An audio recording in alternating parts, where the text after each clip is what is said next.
Estacioné el camino de entrada vacío y apagué el motor, pero no salí del coche. En lugar de eso, me quedé allí sentado y agarré el volante con ambas manos, mientras miraba en silencio a la ventana del desván de la pequeña casa de ladrillo cubierta de hiedras y pensaba en la primera vez que había subido para escarbar entre las viejas posesiones de mi padre. Me había sentido como un joven Clark Kent que iba por fin a conocer la verdad sobre sus orígenes gracias al fantasma holográfico de un padre largo tiempo difunto. En cambio, allí sentado en el coche, me sentía como un joven aprendiz de Jedi llamado Luke Skywalker, al observar la entrada de una cueva de Dagobah mientras el maestro Yoda le hablaba de la lección del día. Ese lugar es más fuerte como el reverso tenebroso de la fuerza. Tienes que entrar, idiota. Así que entré. Cuando abrí la cerradura de la puerta principal de la casa y entré en el salón, Muffet, nuestro viejo Bagel, me miró con cara somnolienta desde el lugar de la alfombra en el que estaba echado. Un par de años antes habría esperado justo detrás de la puerta aullando como un loco, pero el pobre ya estaba tan viejo y tan sordo que mi llegada casi ni lo despertaba. Muffet se echó boca arriba y le di un par de restregones apresurados en la panza antes de subir la escalera. El anciano perro me vio marcharme, pero no me siguió. Cuando por fin llegué a la puerta del desván, me quedé allí plantado en lo más alto de la escalera, con una mano en el picaporte de la puerta. No lo abrí. No entré. No en ese instante. Antes necesitaba un momento para prepararme. Se llamaba Javier Ulises Lightman y murió cuando solo tenía 19 años. Yo no era más que un bebé cuando ocurrió, así que no lo recuerdo. Siempre me había dicho que era mejor así, ya que no se puede echar de menos a alguien a quien no recuerdas. Pero la realidad era que sí lo echaba de menos, y había intentado llenar el hueco de su ausencia con datos, impregnándome de todo fragmento de información sobre él que pudiera encontrar. En ocasiones parecía como si estuviera intentando ganarme el derecho a echarlo de menos con la misma intensidad con la que parecía hacerlo mi madre y mis abuelos. Cuando tenía 10 años, entré en lo que luego llamaría mi fase obsesiva. A partir de ese momento, la curiosidad que había sentido durante toda la vida por mi padre fallecido se fue desarrollando hasta convertirse en una fijación a gran escala. Hasta ese momento me las había ingeniado con la imagen vaga e idealizada de mi joven padre que me había ido haciendo a lo largo de los años, pero en realidad solo sabía 4 cosas básicas sobre él, las mismas 4 cosas que había escuchado una y otra vez, sobre todo a mis abuelos. 1. Me parezco mucho a él cuando tenía, insertar aquí mi edad actual. 2. Nos quería muchísimo a mi madre y a mí. 3. Murió debido a un accidente laboral en la estación depuradora de aguas residuales. 4. Se supone que el accidente no fue culpa suya. Pero cuando mi edad llegó a los 2 dígitos, estos detalles tan vagos no bastaron para satisfacer mi creciente curiosidad sobre él, y sin dudarlo, comencé a hostigar a su viuda con preguntas. A diario, sin parar. En esa época, yo era demasiado joven e ingenuo como para darme cuenta de lo doloroso que debía ser para mi madre sufrir un interrogatorio interminable sobre su difunto marido por parte de un clon suyo de 10 años de edad. Y no, el palurdo egocéntrico que era yo no fue capaz de atar esos cabos extra grandes, así que seguía acribillándola con preguntas, y mi madre, que era toda una valiente, las respondió lo mejor que pudo durante todo el tiempo que fue capaz. Después, un día me dio una pequeña llave de latón y me contó de las cajas de ahí arriba, en el desván. Hasta ese momento, siempre había asumido que al fallecer mi padre, mi madre había donado todas sus cosas a la caridad. Me pareció lo más normal del mundo para una madre soltera, viuda y joven, que intentaba reiniciar su vida desde cero. Pero aquel día de verano mi madre me contó que no había ocurrido así, que en realidad había empaquetado todas las cosas de mi padre en cajas de cartón, y, al mudarnos a aquella casa, que había comprado con el dinero de la indemnización del accidente unos meses después, lo había almacenado todo en el desván. Dijo que lo había hecho por mí, para que tuviera esas cajas esperándome cuando creciera y quisiera saber más sobre mi padre. Cuando por fin abrí la puerta e irrumpí por primera vez en el desván, allí estaban. Una docena de cajas de mudanzas empolvadas, apiladas con esmero en una esquina debajo de las vigas inclinadas, iluminadas por un brillante haz de sol. No pude hacer otra cosa que quedarme allí sin mover un músculo durante mucho tiempo, mirando esa torre de cápsulas del tiempo que esperaban a desvelarme sus secretos. Pasé el resto de aquel verano allí arriba, clasificándolo todo, como un arqueólogo que desentierra reliquias en una tumba antigua. Me llevó algo de tiempo. Para ser un chico que solo había llegado hasta los 19, mi padre había conseguido amasar una cantidad imponente de objetos. Alrededor de un tercio de las cajas estaban llenas con la colección de videojuegos viejos de mi padre, que parecía que se había dedicado a acapararlos más que a coleccionarlos. Había tenido 5 consolas de videojuegos diferentes, con cientos de juegos para cada una de ellas, pero el arsenal de verdad se encontraba en el disco duro de su viejo PC, que contenía miles de emuladores de consolas y de recreativas clásicas con sus juegos en archivos ROM. Más juegos de los que una persona podría probar en una sola vida, aunque al parecer mi padre lo había intentado. En otra caja encontré un antiguo aparato de video de carga superior. Conseguí conectarlo al pequeño televisor de mi habitación y empecé a ver las viejas cintas, de una detrás de otra, en el orden en el que las sacaba de la caja. La mayoría de ellas contenía series viejas de fantasía y ciencia ficción, y muchos programas científicos grabados de la televisión pública. También había cajas llenas de ropa de mi padre.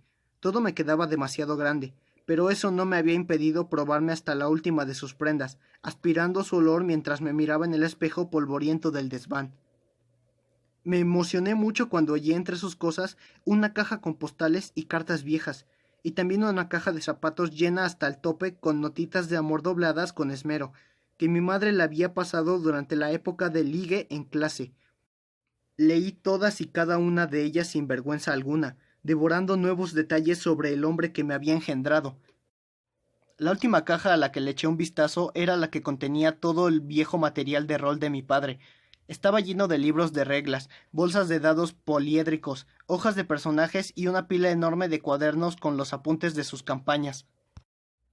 Cada uno de ellos contenía el borrador de una realidad ficticia preparada para funcionar como ambientación en una de sus partidas de rol, y eran también una pequeña muestra de la famosa imaginación hiperactiva de mi padre. Pero uno de aquellos cuadernos era diferente al resto. Tenía la portada azul y desgastada, y mi padre había escrito en el centro, con mucho cuidado y en mayúsculas, una única y enigmática palabra: Phaeton. Sus páginas amarillentas contenían una extraña lista de fechas y nombres, seguida por lo que parecía ser una serie de entradas de diario incompletas que resumían los detalles de una conspiración a escala global que mi padre creía haber descubierto. Nada menos que un proyecto de alto secreto que involucraba a todos los cuerpos de las Fuerzas Armadas de los Estados Unidos, según el confabulado de las industrias del entretenimiento y los videojuegos, y también con algunos miembros de las Naciones Unidas. Al principio, intenté convencerme de que estaba leyendo la trama de una de las ambientaciones de mi padre que había inventado para una partida de rol, o quizás los apuntes para un relato que nunca llegó a terminar, pero cuanto más leía, más me empezaba a preocupar. No estaba escrito como si fuera ficción, era más como una carta larga e inconexa, escrita por un enfermo mental con graves y preocupantes alucinaciones, el mismo que había aportado la mitad de mi ADN. Ese diario había ayudado a destrozar la imagen idealizada que tenía de mi joven padre, y por esa razón había jurado no volver a leerlo. Pero en esos instantes estaba ocurriéndome lo mismo que le había pasado a él. Los videojuegos también estaban infectando mi realidad. ¿Él también había sufrido alucinaciones? ¿Era esquizofrénico? ¿Lo era yo? Tenía que averiguar lo que le había pasado por la cabeza y profundizar en sus visiones para descubrir qué relación podía tener con las mías. Por fin conseguí reunir el valor suficiente para abrir la puerta y entrar al desván, donde lo primero que vi fueron las cajas apiladas de nuevo por mí mismo en la misma esquina polvorienta donde las había visto por última vez. No estaban etiquetadas, así que me llevó un par de minutos encontrar la que contenía los videojuegos de rol de mi padre. La bajé al suelo y empecé a escarbar en ella, dejando a un lado los libros de reglas y los módulos de juego como Advanced Dungeons and Dragons, GURPS, Champions, Star Frontiers y Space Masters. Dejando de ellos había como una docena de viejos cuadernos de apuntes de las campañas de mi padre. El que me interesaba estaba al fondo, en el lugar donde yo mismo lo había escondido hacía más de 8 años. Lo saqué y lo sostuve en alto para echarle un vistazo. Era un maltrecho cuaderno azul con 3 separadores y 120 folios con renglones. Pasé los dedos sobre el nombre que mi padre había escrito en la portada, un nombre que me había atormentado desde la primera vez que lo vi, Phaeton. En la mitología griega, Phaeton o Phaeton era un chico idiota que hizo que su padre, el dios Helios, le dejara conducir su carruaje del sol para irse de marcha.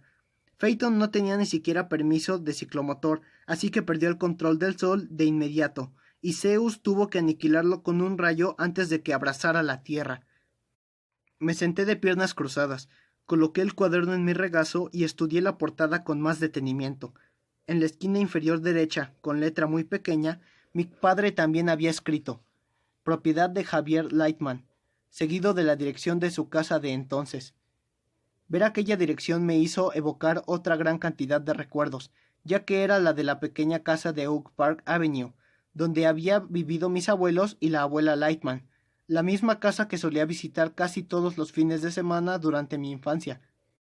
Me sentaba en el viejo sofá, comía galletas de mantequilla de cacahuate y escuchaba asombrado cómo me contaban a dúo historias sobre el hijo que habían perdido, el padre que yo había perdido.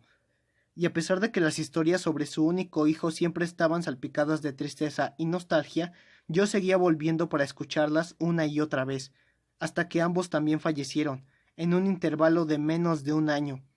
Desde entonces, mi madre se había visto forzada a soportar la terrible carga de ser mi principal nexo vivo con mi padre. Respiré profundamente y abrí el cuaderno. Por detrás de la portada, mi padre había creado una especie de cronología muy elaborada, o como él mismo la había llamado, la línea del tiempo. Se trataba de una extensa lista de nombres y fechas que llenaba la cartulina blanca del interior de la portada hasta el último centímetro, y parecía que mi padre la había ido completando durante un periodo de meses o incluso años, usando una gran variedad de bolígrafos, lápices y marcadores. Por suerte no utilizó lápices de colores. También había rodeado con círculos algunas entradas de la lista y las había unido con flechas a otras también destacadas, lo que hacía que pareciera un diagrama de flujo en vez de una cronología. La línea del tiempo. 1962. Space War. Primer videojuego. Después de Oxo y Tennis for Two. 1966. Empieza Star Trek en la NBC. Se emite desde el 8 de septiembre de 1966 hasta el 3 de junio de 1969. 1968.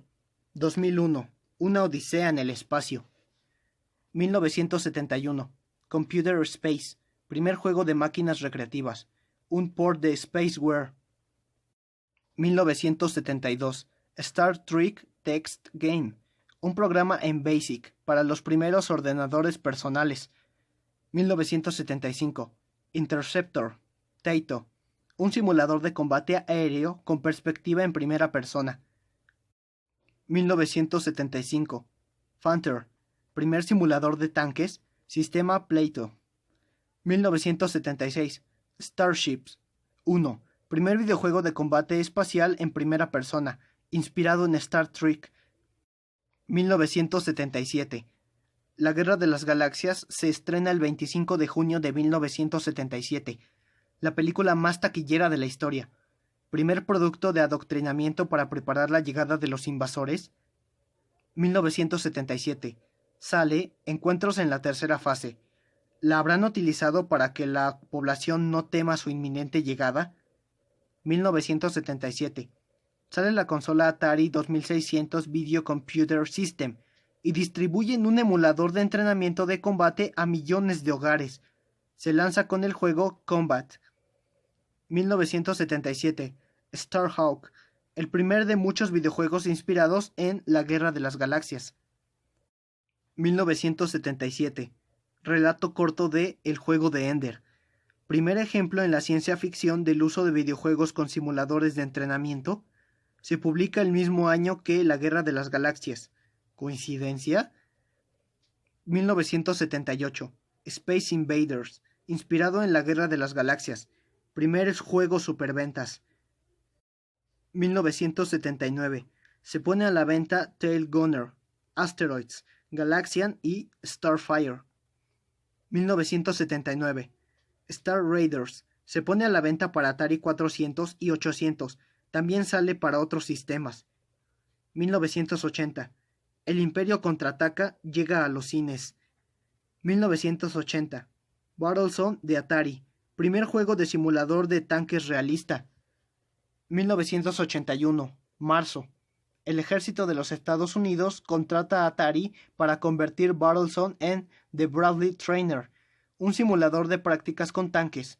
El ejército asegura que solo se desarrolló un prototipo, pero el diseño del mando de vuelo se utilizó en muchos juegos que se lanzaron después, como Star Wars y Phaeton. 1981. Julio. Primeros avistamientos de Polybius en el MGP de Beaverton, mediados de julio. 1982. E.T. el extraterrestre supera en taquilla a La Guerra de las Galaxias. 1982. La Cosa, el enigma de otro mundo. Star Trek II, la ira de Han. 1983. El retorno del Jedi. 1983. Space Masters, simulador de combates especiales para el Atari 2600. 1983. Star Wars The Arcade Game de Atari y Star Trek Strategic Operations Simulator de Sega, ambas con mueble en forma de cabina. 1984.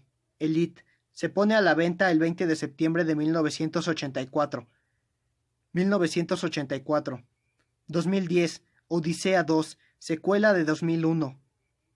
1984. Sale Starfire, la aventura comienza el 13 de julio. ¿Cancelan un videojuego con la licencia oficial? 1985. Exploradores, enemigo mío. 1985. Se publica el juego de Ender, la novela. Tiene la misma premisa que el relato corto de 1977. 1986. Águila de Acero, Aliens, El Regreso, El Vuelo del Navegante, Invasores de Marte. 1987. Hayden, Lo Oculto, Depredador. 1988. Alien Nation, Están Vivos. 1989. Abyss. 1989. Avistamiento de un mueble de Phaeton en el MGP el 8 de agosto de 1989. No se vuelve a ver nunca más. 1989. Se lanza Mech Warrior, otro simulador de entrenamiento para uso militar. 1990. Origin Systems lanza Wings Commander, simulador de entrenamiento. 1991. Wings Commander 2. 1993. Star Wars Rebel Assault, X-Wings, Predator, Doom. 1993. Expediente X. Trama extraterrestre ficticia utilizada como cortina de humo para ocultar la verdadera. 1994. Star Wars, TIE Fighter, Wing Commander 3, Doom 2. 1994. Alguien mueve los hilos. Stargate, Puerta de las Estrellas. 1995. Absolute Zero, Shockwave, Wing Commander 4. 1996. Marine Doom, un Doom 2 modificado para uso del Cuerpo de Marines de los Estados Unidos. 1996. Star Trek, Primer Contacto, Día de la Independencia. 1997. Hombres de Negro, Starship Troopers, Contact. 1997. Se lanza un videojuego de Independence Day con la licencia oficial PlayStation y PC. 1997. X-Wings vs. TIE Fighters. 1998. Dark City, The Faculty, Periodos en el Espacio. 1998. Wing Commander Secret Ops, Star Wars Trilogy Arcade. 1999. Star Wars Episodio 1. 1999. Héroes fuera de órbita. El lanzamiento de la primera película de Star Wars en 1977 parecía ser el punto central de la cronología. Mi padre había rodeado esa entrada con varios círculos y dibujado una serie de flechas que se alzaban a otros muchos elementos que había más adelante. entre ellos varios videojuegos que se habían inspirado en la franquicia, como Space Invaders, Starhawk, Elite o Wing Commander. Armada no estaba en la lista de mi padre, claro, ni siquiera otro juego que se hubiera lanzado durante los últimos 18 años. La última entrada era la que registraba el estreno de Héroes fuera de órbita de 1999. Yo nací unos meses más tarde y, al cabo de un año, mi padre ya había criado gusanos en el cementerio de la ciudad. Pasé unos minutos más dándole vueltas a la cronología y luego eché un vistazo a la primera página del cuaderno, que tenía un dibujo a lápiz de una vieja máquina recreativa, una que no pude reconocer. El panel de control tenía un solo joystick y un botón blanco sin ninguna indicación, y el mueble era completamente negro, sin ilustración en el lateral ni ningún otro letrero excepto el extraño nombre del juego, que estaba impreso en el tras verde mayúsculas en la marquesina de color negro azabache. Polybius. Debajo del dibujo de la recreativa, mi padre había escrito las siguientes anotaciones. No hay información sobre derechos de autor ni la desarrolladora en ningún lugar del mueble de la recreativa. Supuestamente solo se vio durante 1 o 2 semanas en julio de 1981 en el MGP. La jugabilidad era similar a Tempest, gráficos vectoriales, 10 fases. Las fases más difíciles causaban ataques epilépticos, alucinaciones y pesadillas a los jugadores. En algunos casos, el sujeto cometía asesinatos y o se suicidaba. Es posible que unos hombres de negro descargaran las puntuaciones de la máquina cada noche. Puede que fuera un antiguo prototipo militar creado para entrenar a jugadores para la guerra. ¿Se habrá creado como parte de la misma operación encubierta que estuvo detrás de The Bradley Trainer? En su momento, cuando descubrí el diario, hice una búsqueda rápida en internet y descubrí que Polybius era una leyenda urbana que había estado circulando por la red durante décadas. Era el título de un extraño videojuego que solo apareció en un salón recreativo de Portland durante el verano de 1981. Según la historia, el juego enloqueció a varios niños y luego la máquina desapareció misteriosamente y nunca más se volvió a ver. En algunas versiones también había unos hombres de negro que visitaban el salón recreativo fuera del horario para abrir la máquina de Polybius y descargar las mejores puntuaciones de su banco de datos. Pero, según Internet, la leyenda urbana de Polybius ya se había desmentido. Sus orígenes se remontaban a un incidente del verano de 1981, que tuvo lugar en un salón recreativo de mi ciudad, Beaverton, llamado Malibu Grand Prix, y que ya había cerrado.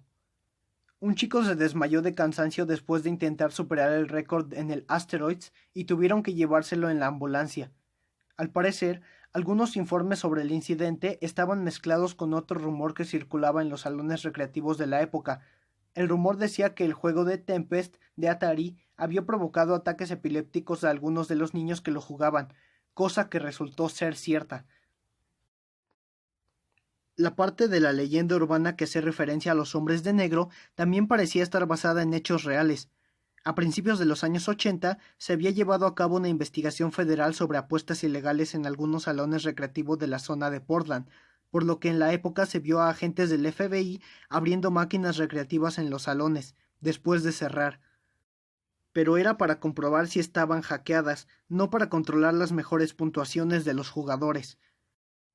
Obviamente, esa información no había salido a la luz cuando mi padre dibujó su boceto de la recreativa de Polybius en su cuaderno, a principios de los 90, porque aquel entonces Polybius no podía ser más que una leyenda urbana local que circulaba por el propio salón recreativo en el que había nacido, en Malibu Grand Prix, el primer salón recreativo que mi padre había frecuentado en su infancia. En la segunda página del cuaderno, mi padre había dibujado una ilustración de otra máquina recreativa ficticia, la de Phaeton. El dibujo del mueble era mucho más elaborado y detallado que la de Polybius, quizá porque mi padre aseguraba que había podido ver el juego en persona. En la parte superior de la página había escrito: «He visto este juego con mis propios ojos el 9 de agosto de 1989, en el Malibu Grand Prix de Beaverton. Oregon, y luego había firmado con su nombre. Según el dibujo, Phaeton tenía un mueble en forma de cabina con asiento, parecida a una cápsula, como una especie de moto de luz de Tron. A los lados tenía unos cañones láser de mentira que le daban aspecto de una nave espacial. Lo más raro de todo era que tenía puertas. Según la ilustración de mi padre, el mueble tenía dos escotillas con la forma de concha hechas de plástico tintado, una a cada lado del asiento de la cabina. Se abrían hacia arriba como las puertas de un Lamborghini y se cerraban cuando el juego estaba en marcha. También había dibujado un esquema del panel de control, que tenía un mando de vuelo con 4 gatillos, botones a lo largo de cada reposabrazos y otro panel de interruptores en el techo de la cabina. A mí me parecía más un simulador de vuelo que un videojuego. Todo el mueble era negro, excepto el título del juego que estaba impreso en el lateral con letras blancas y elegantes: Phaeton. No había podido encontrar ninguna mención de un videojuego con ese nombre cuando lo había buscado en internet 8 años antes. Saqué el teléfono e hice otra búsqueda rápida. Seguía sin haber nada. Según internet, jamás se había lanzado un videojuego llamado Phaeton en ninguna parte y para ninguna plataforma. El nombre se había utilizado para muchas otras cosas, como coches y personajes de cómic, pero nunca se había fabricado una máquina recreativa con ese título, lo que significaba que probablemente todo fuera un producto de la imaginación de mi padre, como lo era la mía el caza-aguja que había visto hacía una media hora. Volví a observar la ilustración del mueble de Phaeton que había hecho mi padre. Había dibujado una flecha sobre la diéresis de la letra E en la palabra Phaeton, que estaba impresa en la cabina. Al lado de la flecha había escrito: la diéresis esconde un puerto de datos para descargar las puntuaciones. Al igual que un dibujo de Polybius, debajo había una serie de anotaciones con lo que parecía una lista de hechos sobre aquel juego imaginario. Solo se vio en el MGP el 9 de agosto de 1989. Lo quitaron y nunca se ha vuelto a ver. No hay información sobre derechos de autor ni la desarrolladora en ningún lado. El mueble del juego era negro del todo, como el de Polybius, según los testigos oculares. Simulador espacial de combate en primera persona. La jugabilidad era similar a la de Battlezone y Tail Gunner 2. Gráficos vectoriales a color. Unos hombres de negro llegaron después de la hora de cerrar y se llevaron el juego en una furgoneta negra, similar a lo que dicen en las historias de Polybius. Relación entre The Blendery Trainer, Polybius y Phaeton. Son todos prototipos creados para entrenar o probar jugadores antes de ser reclutados para el ejército. Estudié las ilustraciones de Polybius y Phaeton durante varios minutos más. Luego pasé las páginas hasta la entrada del diario que escribía el Battlezone. 1981. El ejército de los Estados Unidos contrata a Atari para convertir Battlezone en The Bradley Trainer, un simulador de prácticas del blindado Bradley Fighting Vehicle. Se reveló a todo el mundo en una conferencia internacional de TRADOC en marzo de 1981.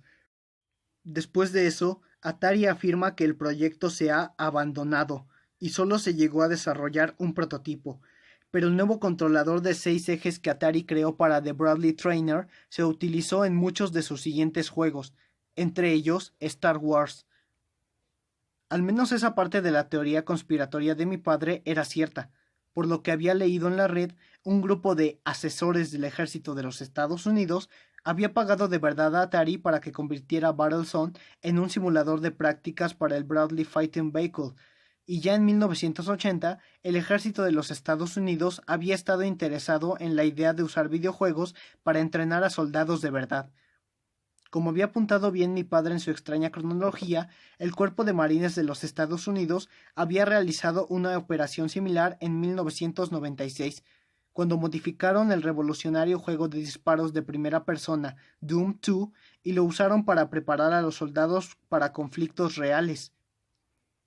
Si hubiera estado vivo, seguro que la cronología de mi padre también habría incluido el lanzamiento en 2002 de American's Army, un videojuego gratuito que pasó a ser una de las herramientas de reclutamiento más valiosas para el ejército durante una década. Un reclutador nos había dejado pasar media hora jugando en clase, después de completar la obligatoria prueba ASVAB, el examen de aptitud vocacional para las Fuerzas Armadas. Recuerdo que me resultó muy extraño que se nos animara a probar un videojuego de simulación de guerra justo después de evaluar nuestra aptitud para el combate armado. Continué pasando las páginas desteñidas del cuaderno de mi padre, mientras me maravillaba por la energía y el tiempo que había dedicado a investigar y a rumiar los detalles de la elaborada conspiración que creía haber desvelado. Había listas de nombres, fechas, títulos de películas y teorías a medio desarrollar por todas las páginas, pero me di cuenta de que, cuando tenía 10 años, me había precipitado al pensar que todo aquello eran tonterías. Detrás de lo que parecía ser un comportamiento demente, había al menos un pequeño indicio de disciplina. Parecía que The Bradley Strainer y Marine Doom eran dos pruebas cruciales en su vaga e incompleta teoría conspiratoria, junto a la novela clásica de ciencia ficción El juego de Ender y las películas Starfighter, La aventura comienza y Águila de acero. Mi padre había resaltado las fechas de lanzamientos de estos productos en su cronología y luego había dedicado varias páginas al cuaderno a describir y analizar minuciosamente sus tramas, como si encerraran fundamentos decisivos para el gran misterio que estaba intentando resolver. Miré la lista y sonreí. Ni siquiera había oído hablar de Águila de acero hasta que la vi mencionada en el diario de mi padre, de modo que me había puesto la copia en VHS que encontré entre sus cosas. La película se había convertido desde ese mismo instante en uno de mis placeres inconfesables.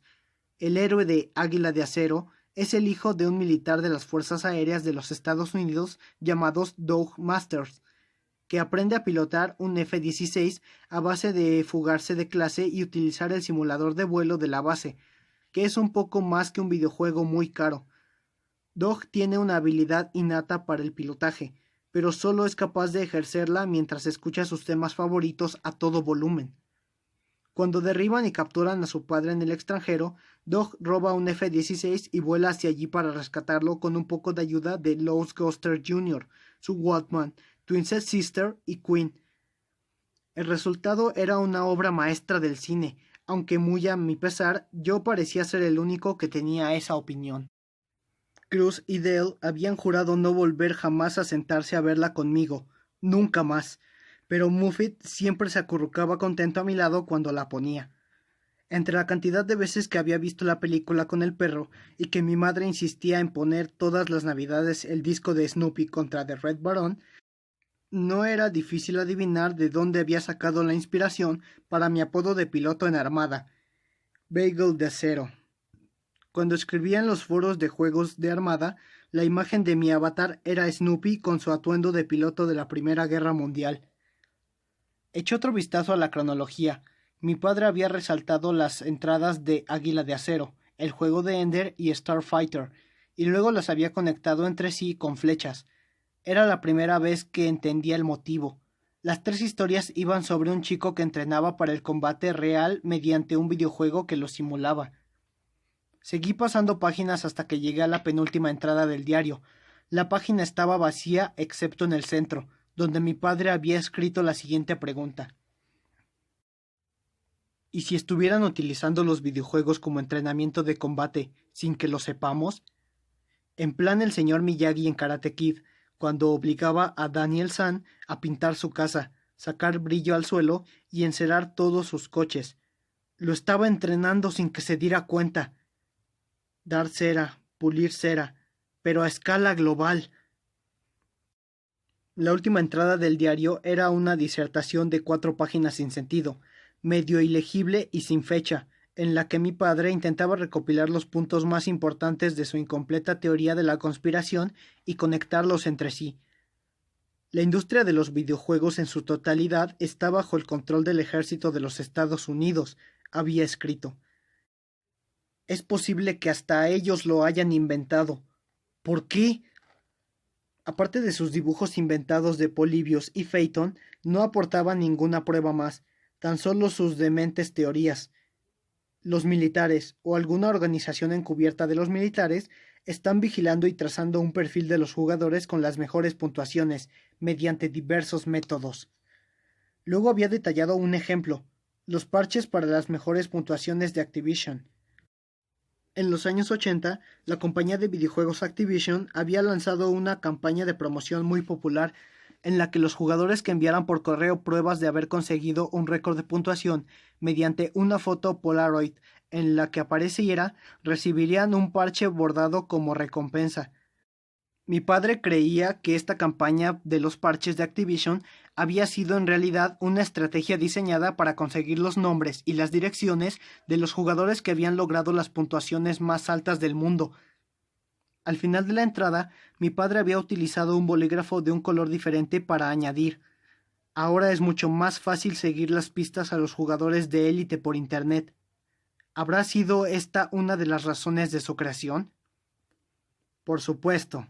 Mi padre nunca había llegado a especificar para qué creía que los militares intentaban reclutar a los jugadores más aventajados del mundo, pero la cronología y las entradas del diario estaban llenas de funestas referencias a juegos, películas y series que hablaban sobre visitantes alienígenas, y había casos amistosos y hostiles por igual. Space Invaders, E.T., La Cosa, El Enigma de Otro Mundo, Exploradores, Enemigo Mío, Aliens, El Regreso, Abyss, Alien Nation, Están Vivos. Sacudí la cabeza, como si fuera posible expulsar la locura. Habían transcurrido casi 2 décadas desde que mi padre escribiera todo aquello en su diario, y en todo ese tiempo no se había desvelado ninguna conspiración secreta del gobierno relacionada con los videojuegos. Estaba claro que todo había sido un producto de la imaginación hiperactiva y delirante de mi padre. El chico había tenido tantas ganas de ser Luke Skywalker, Ender Higgins o Alex Rogan que había creado una elaborada y disparatada fantasía para llegar a creérselo. Pensé que, con toda probabilidad, el mismo deseo utópico había hecho que yo imaginara el caza-aguja. Quizá todo aquel incidente estuviera inspirado por el diario que tenía en las manos. Quizás el recuerdo de esa teoría conspiratoria de mi padre se había quedado asentada en una esquina incógnita de mi cerebro durante todos esos años, como una caja abandonada llena de cartuchos de dinamita que hubiera ido soltando gotas de nitroglicerina en mi subconsciente. Respiré hondo y solté el aire lentamente mientras me reconfortaba en mi tonto autodiagnóstico. No era más que una pequeña idea de bola heredada gracias a la fijación por la ciencia ficción del padre que no había conocido en vida, una idea de bola que de alguna manera yo también había alimentado por mi cuenta. Y es que últimamente había pasado demasiado tiempo jugando a videojuegos, sobre todo a Armada. Jugaba todas las noches y también el día entero durante los fines de semana. Hasta me había fugado de clase algunas veces para jugar las misiones de élite en los servidores asiáticos, que aquí transcurrían en plena jornada laboral por el cambio de horario. Era evidente que ya me había pasado de la raya, pero era algo fácil de remediar. Solo tenía que soportar la tentación durante una temporada y así despejaría la cabeza. Allí mismo, sentado en aquel desván, me prometí a mí mismo que dejaría de jugar a Armada durante 2 semanas enteras, pero empezaría después de la misión de élite que estaba programada para esa noche, claro. Rechazar una cosa como esa era algo que ni me planteaba. Solo se lanzaban unas pocas misiones de élite al año, y normalmente la trama general del juego iba avanzando gracias a ellas. De hecho, me había pasado la semana anterior jugando Armada más de lo normal para llegar bien entrenado y preparado a la misión de esa noche. Seguro que algún cazaguja se había paseado por mis sueños. No era de extrañar que también los estuviera viendo despierto. Solo tenía que desconectar un poco y todo volvería a la normalidad. No dejaba de repetirme esas palabras, como un disco rayado, cuando sonó una alarma en mi teléfono. ¡Mierda! Me había pasado tanto tiempo haciendo el idiota allí arriba que estaba a punto de llegar tarde al trabajo. Me puse de pie y devolví el diario de mi padre a su ataúd de cartón. Hasta aquí había llegado. Era el momento de dejar de vivir en el pasado, sobre todo en el pasado de mi padre. Muchos de esos trastos viejos habían terminado en mi cuarto del piso de abajo. Una cantidad un tanto vergonzosa, ahora que me paraba a pensarlo. Mi habitación era como un santuario dedicado a su memoria. Ya iba siendo hora de crecer y devolverla toda, o una gran parte, de esa mierda al desván donde la había encontrado, al lugar al que pertenecía. Me pondría a ello por la noche, me dije mientras cerraba la puerta del desván al salir.